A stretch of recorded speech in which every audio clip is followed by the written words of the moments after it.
How did a bourbon that refuses to call itself bourbon become America's best-selling whiskey and fool an entire industry for over 150 years?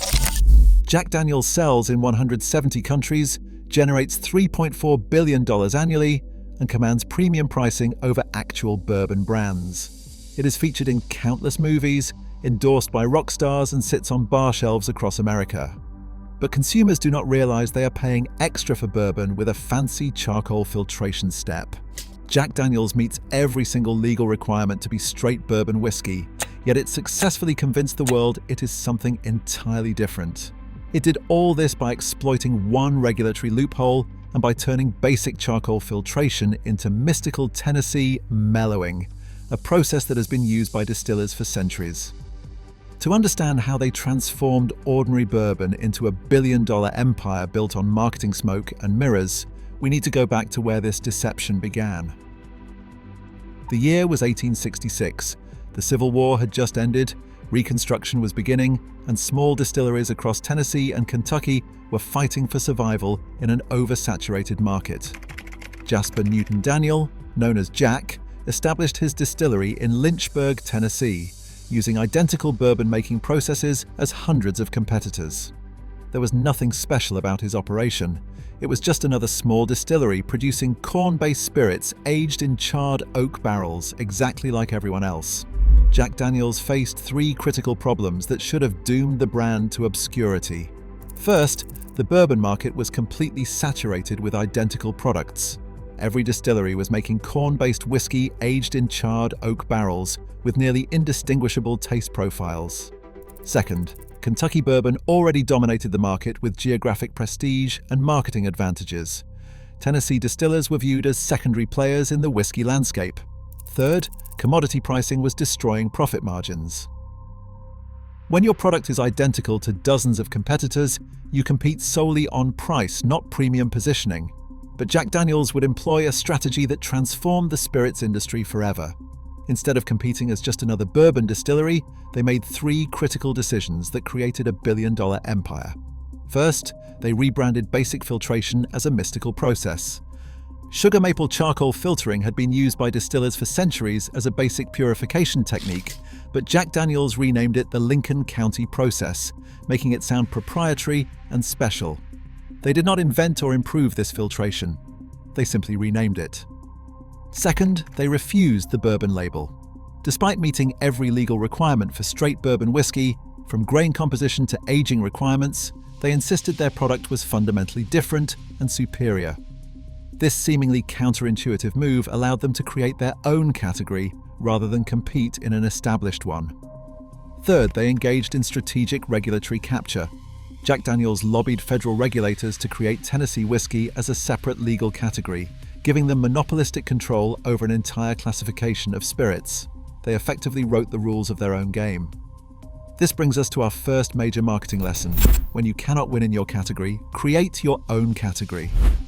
As positioning expert Al Ries famously said, the essence of positioning is sacrifice. You must be willing to give up something to establish that unique position. Jack Daniel's could not compete as just another bourbon, so they created Tennessee whiskey as a premium alternative. By sacrificing the bourbon heritage and established market, they created an exclusive category where they faced virtually no competition. The Lincoln County process became their key differentiator, not because it produced dramatically different results, but because they claimed it did. This allowed them to charge premium prices while using production methods nearly identical to bourbon distillers. To cement this unique positioning, Jack Daniel's deployed what I call the small-town theater strategy. Every advertisement prominently features tiny Lynchburg, Tennessee, population 6,000, emphasizing rural authenticity and traditional craftsmanship. They promote the paradox that Lynchburg sits in a dry county where you cannot even purchase Jack Daniel's, and that adds to the mystique and perceived authenticity. They position their master distillers as artisanal craftsmen rather than industrial employees of a massive corporation. They emphasize their unchanged recipe while quietly reducing alcohol content and dramatically increasing production scale over decades. This grassroots theatre masterfully masks the reality of corporate ownership and industrial-scale production. This brings us to our second marketing lesson. authentic storytelling sells better than authentic products. As Seth Godin observed, people do not buy goods and services, they buy relations, stories, and magic. Jack Daniel's sells the story of small-town craftsmanship while operating as a division of Brown-Forman, an $8 billion public corporation. The charcoal mellowing story created an aura of mystique around a standard filtration process used throughout the industry. Consumers pay premium prices for the narrative, not the liquid. Blind taste tests consistently show minimal differences between Jack Daniel's and comparable bourbon brands.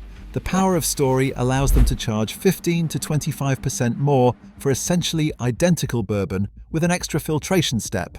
But Jack Daniel's faced a significant challenge as they cemented their premium position, rising costs, and competitive pressure squeezed profit margins.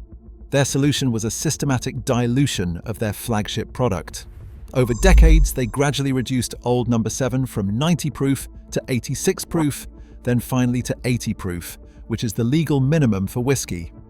Each proof reduction allowed them to produce approximately 12.5% more bottles from the same amount of whiskey, generating millions in additional revenue. But instead of announcing these changes and reducing prices proportionally, they maintained premium pricing while delivering a progressively weaker product.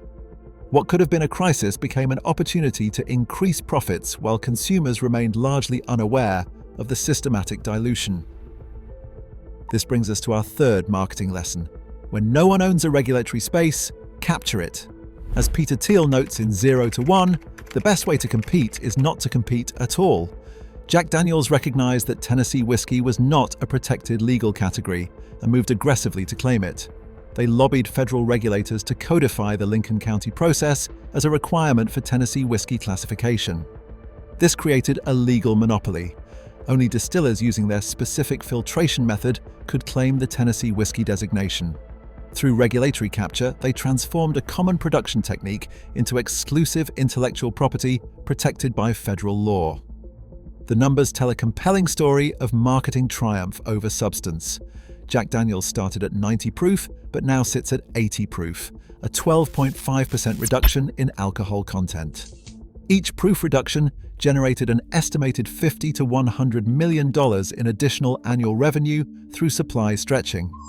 They control 65% of the Tennessee whiskey category they created, with their nearest competitor holding less than 10% market share. Jack Daniel's commands a 15 to 25% price premium over comparable bourbon brands, despite identical base production requirements. Jack Daniel's is available in more than 170 countries. It generates $3.4 billion in annual revenue for parent company Brown-Forman. All of this comes from a product that is legally bourbon, with an extra filtration step. Our fourth marketing lesson is equally powerful. Premium pricing creates premium perception. As pricing strategist Herman Simon notes, price is the only marketing variable that produces revenue. The others produce costs. Jack Daniel's pricing strategy reinforced the perception that Tennessee whiskey was superior to bourbon. Higher prices justified the special process narrative, and consumers assumed expensive meant better quality. The price premium became self-reinforcing as bartenders and consumers recommended it as a step up from regular bourbon. Blind taste tests repeatedly show minimal quality differences, proving that pricing psychology drives perceived value more than actual product superiority. Our fifth marketing lesson may be the most important. Control the narrative. Control the market. Al Reese famously said the winner will be the one who controls the story. Jack Daniel's has controlled every aspect of their brand story for over 150 years, from small-town origins to proprietary processes. They positioned bourbon as the commodity category and Tennessee whiskey as the premium alternative. The Lincoln County process became marketing gold, a simple filtration step transformed into the essence of artisanal craftsmanship. By owning the Tennessee whiskey narrative, they created a category where they faced no meaningful competition. Story control allowed them to charge premium prices for bourbon. They refused to call bourbon. Here is the final lesson Jack Daniel's teaches us. They do not sell whiskey, they sell the illusion of exclusivity. Jack Daniel's proved that in spirits marketing, legal classification matters less than consumer perception. They turned basic bourbon production with standard filtration into a premium category worth billions. The Lincoln County process was not innovation. It was marketing genius disguised as traditional craftsmanship. Because in marketing, what you call your product matters more than what your product actually is. So, what actionable lessons can we take from Jack Daniel's century-spanning deception? Actionable ideas follow. First, create your own category. When you cannot win in an existing market, establish new rules that favor your strengths. How could you redefine your competitive landscape to position yourself advantageously? Second, turn process into story. Jack Daniel's made filtration sound mystical. What ordinary business process could you transform into a compelling narrative? Third, use regulatory capture strategically. They lobbied for laws that protected their market position. What industry standards could you help establish that would benefit your business model? Fourth, price for perception, not cost. Premium pricing reinforced quality perception. What price point would signal the value you want to represent? Finally, control the authenticity narrative. Jack Daniel's small-town theater masked corporate reality. What authentic story could differentiate your brand from larger competitors? The lesson from Jack Daniel's is not just about creating premium spirits or regulatory manipulation.